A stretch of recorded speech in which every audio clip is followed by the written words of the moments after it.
시내산 언약과 성막. 19장 시내산에서 들리는 하나님의 음성. 이스라엘 백성은 시내산에 도착해 진을 칩니다. 하나님은 모세를 산 위로 부르시고 말씀하세요. 너희가 내 말을 듣고 언약을 지키면 너희는 내 소유, 제사장 나라, 거룩한 백성이 될 것이다. 이제 하나님과 이스라엘은 단순한 구원자와 피난민의 관계가 아니라 언약으로 맺어진 백성으로 나아갑니다. 20장 10계명, 백성의 삶을 향한 기준. 하나님은 모세를 통해 10계명을 말씀하십니다. 1에서 4계명은 하나님과의 관계, 5에서 10계명은 사람과의 관계를 정리합니다. 나 외에 다른 신을 두지 말라. 살인하지 말라. 도둑질하지 말라. 10계명은 단순한 도덕을 넘어 구원받은 백성이 어떻게 살아야 할지를 보여주는 거룩한 기준이에요. 21장에서 23장 정의와 공동체를 위한 법들. 하나님은 백성을 사랑하시기 때문에 삶의 세부적인 법도 주십니다. 종에 대한 규례, 폭행, 손해, 도둑질에 대한 책임, 사회적 약자 과부, 고아, 나그네에 대한 배려. 공동체가 공의와 자비로 유지되기를 원하신 하나님, 그분은 백성들의 일상 속까지 간섭하시는 사랑의 주이십니다. 24장 언약을 맺다. 모세는 백성에게 하나님의 말씀을 전하고 백성은 모두 한 목소리로 외칩니다. 여호와께서 하신 모든 말씀을 우리가 따르겠습니다. 모세는 산에서 받은 말씀을 기록하고 제단을 세운 뒤 피로 언약을 맺습니다. 피는 생명의 상징, 언약의 진지함을 나타내요. 25장에서 27장 성막의 설계.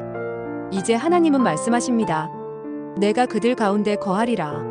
그리고 성막을 지을 상세한 지시를 주시죠. 언약궤, 금촛대, 분향단, 휘장, 성소와 지성소, 제단과 물두멍까지. 이 성막은 하나님이 임재하시고 백성을 만나시는 장소가 될 것입니다. 28장에서 29장 제사장 제도. 하나님은 아론과 그의 아들들을 제사장으로 세우십니다.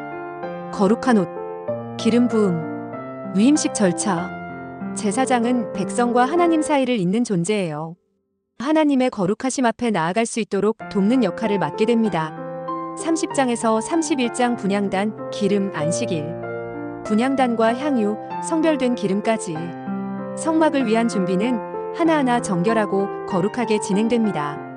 그리고 하나님은 마지막으로 말씀하십니다. 안식일을 기억하여 거룩하게 지켜라. 창조 때와 마찬가지로 하나님과 동행하는 시간이기 때문이에요. 32장 금송아지의 비극. 하지만 산 아래에선 큰 일이 벌어지고 있었습니다. 모세가 산에 오래 머무르자 백성은 불안해하며 아론에게 요구해요. 우리를 인도할 신을 만들어라. 아론은 금귀고리를 모아 금송아지를 만들고 백성은 그 앞에 절합니다. 이게 우리를 인도한 신이야. 하나님은 진노하시고 모세는 산에서 내려와 돌판을 깨뜨립니다. 레위인들이 우상 숭배자들을 처단하고 백성은 무서운 대가를 치릅니다. 33장 모세의 중보와 하나님의 임재.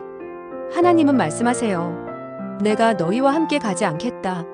하지만 모세는 포기하지 않고 구합니다. 주님의 임재가 없으면 우리는 한 걸음도 나아갈 수 없습니다. 하나님은 감동하셔서 응답하십니다. 내가 친히 너희와 함께 가리라. 34장 두 번째 돌판과 하나님의 성품. 하나님은 다시 돌판을 준비하라 하시고 그 앞에서 스스로를 이렇게 소개하세요. 여호와라. 자비롭고 은혜롭고 노하기를 더디하고 인자와 진실이 많은 하나님이다. 그분은 죄를 벌하되 천대까지 은혜를 베푸시는 하나님이십니다. 모세는 얼굴에 광채가 날 정도로 하나님의 영광을 경험해요. 35장에서 39장 성막 완성. 모세는 백성에게 하나님의 말씀을 전합니다. 백성은 자원하는 마음으로 헌물을 드려요. 남녀노소 할 것 없이 마음이 감동된 자들이 물품을 드리고 손으로 지어 성막을 세웁니다. 브살렐과 오홀리압은 하나님이 주신 지혜로 모든 기구를 완성합니다. 성막, 언약궤, 제단, 분향단, 옷까지 하나님의 명령대로 정확하게 이루어집니다. 40장 하나님이 임하신 성막. 마지막 장면. 모세가 성막을 세우고 모든 준비를 마치자 구름이 성막에 덮이고 하나님의 영광이 그 가운데에 임합니다. 이스라엘 백성은 하나님이 정말 함께 하신다는 것을 눈으로 확인합니다. 이후 이 구름이 움직이면 백성도 움직이고 머무르면 백성도 머무릅니다. 하나님의 백성은 하나님의 임재를 따라가는 백성입니다. 전체 메시지 요약. 출애굽기 19장에서 40장은 해방 이후의 삶, 구원받은 자가 어떻게 살아가야 하는가를 보여줍니다. 십계명은 기준, 율법은 삶의 방향, 성막은 하나님과의 만남, 임재는 하나님이 함께 하신다는 증거입니다. 하나님은 단순히 구원하신 후 손 놓으시는 분이 아닙니다. 그분은 우리 가운데 거하시고 우리를 거룩하게 이끄시는 사랑의 하나님이십니다. 좋아요와 구독, 알림 설정까지 부탁드릴게요. 감사합니다.